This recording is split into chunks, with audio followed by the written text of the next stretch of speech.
Schout van Heijn, seorang perwira polisi khusus untuk memberangus gerakan 7 pendekar ulama Jayakarta bernama Pituan Pitulung alias Pitung.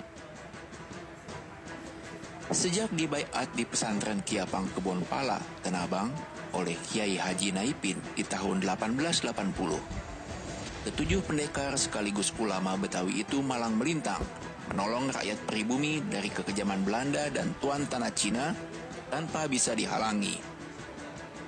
Penjajah Belanda kewalahan. Schout van Heijn punya strategi. Selain mengerahkan pasukan Marsose yang terdiri dari orang-orang pribumi pengkhianat yang dibayar untuk bekerja demi kepentingan penjajah, dan juga mengerahkan polisi reguler dan juga para tukang pukul tuan tanah Cina yang biaya operasinya banyak yang berasal dari setoran para tuan tanah Cina di Batavia.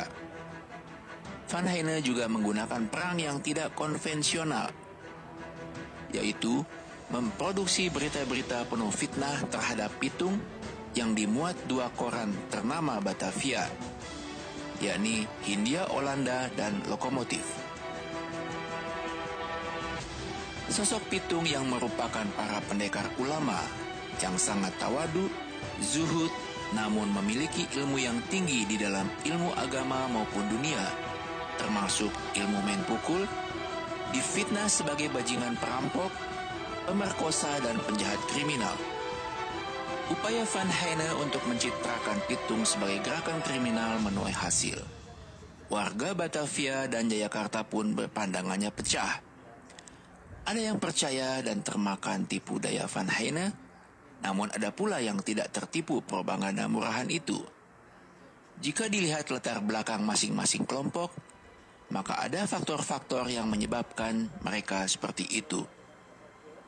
Pertama, kelompok yang termakan propaganda penjajah. Mereka adalah warga pribumi dan keturunan yang menurut terminologi Clifford Geertz sebagai abangan, yakni orang-orang yang jauh dari masjid dan hidupnya disibukkan dengan dunia saja.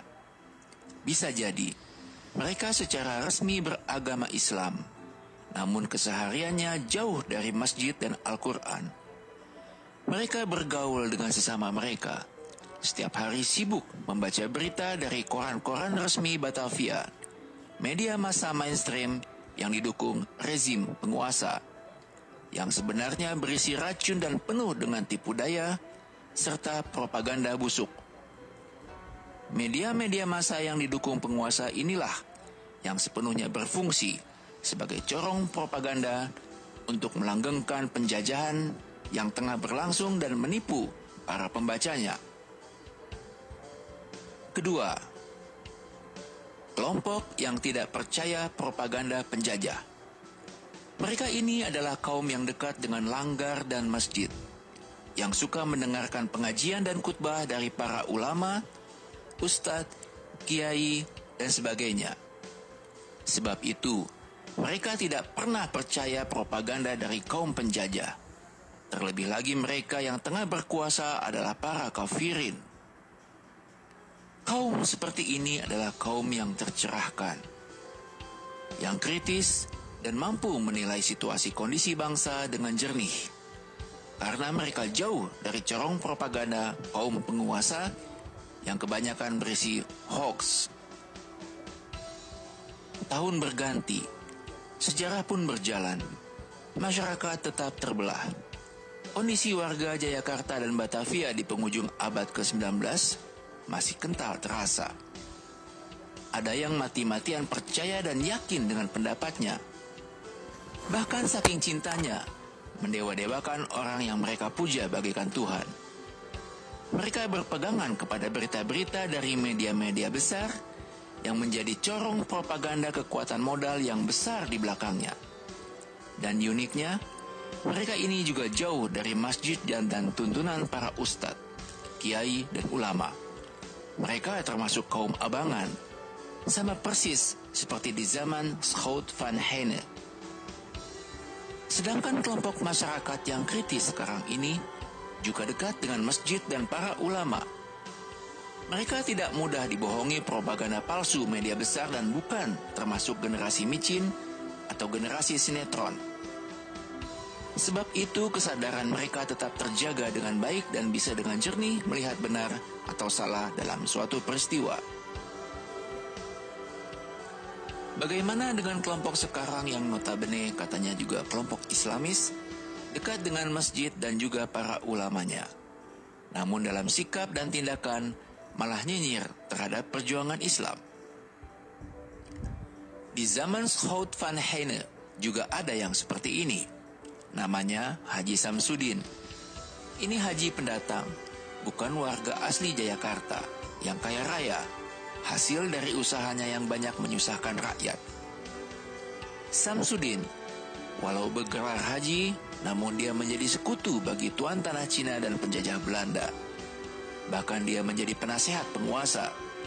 Haji Samsudin punya rumah besar di Marunda, punya usaha penyewaan kapal, punya peternakan berbagai macam hewan termasuk kuda, dan rumahnya selalu dijaga oleh tukang pukul yang digajinya. Suatu hari, ketujuh pendekar pitung yang menyamar sebagai rombongan Demang Bekasi mendatangi rumah Haji Samsudin.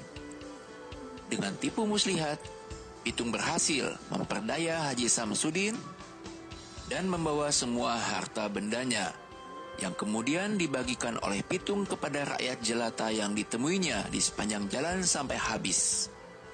Harta benda Haji Samsudin berasal dari pemerasan yang dilakukannya terhadap rakyat kecil.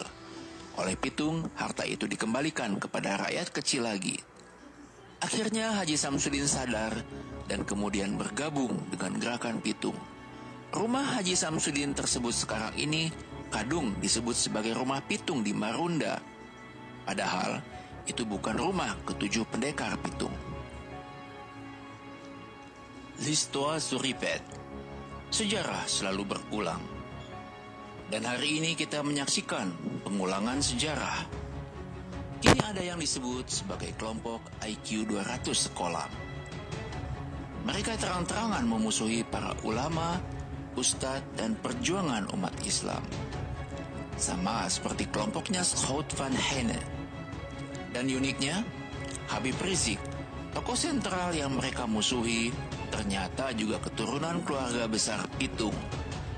Sejarah terus berulang, dengan nama yang beda, namun polanya sama.